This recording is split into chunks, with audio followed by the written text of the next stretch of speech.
su zo suna kashe mu suna yankan mu shugabannin Najeriya Allah ebe muku albarka wasu maluman Najeriya Allah ebe musu albarka masu mulkin Najeriya sojoji ne 'yan sanda ne custom ne 'yan siyasa Allah shi la'ance ku Allah shi ebe muku albarka wallahi ba wanda za a yi da kai abin da ya kai mu walakanci kun ga amshi wallahi ta gama da mu kadiba da tijan izala na wani kowane sashi suna ji ana kashe mu amma a yi kira su suke haɗin ga matsala ya an tashi wani miliyan 100 aka bashi a bashi kujera toton aikin hajji mutum 50 ko hiye da haka wai kahirin su ka hana ya haɗi gaskiya wallahi shehu ɗan hudu bai zo makka ba ka rage mai daraja haka Abdullahi Gombe ka rage mai daraja duk duniya muna da masu ta musu abinda sun ka rubuta gashi yau ga maluman Najeriya ga sojoji ga 'yan sanda ga 'yan siyasa ga ministan tsaro ba a taɓa kahiran shugabanni ba ku ɗauka ga waya ga ku ji tsoro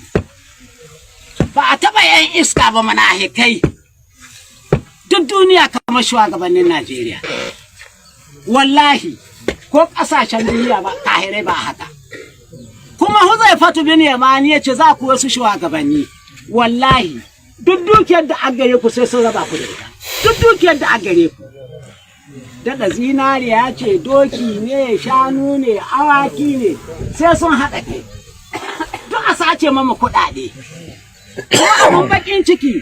annabi ya ce Huzaifa ya faɗi kuma a hana mu buɗa a hana mu kiyo a hana mu sana'a a hana mu bin hanya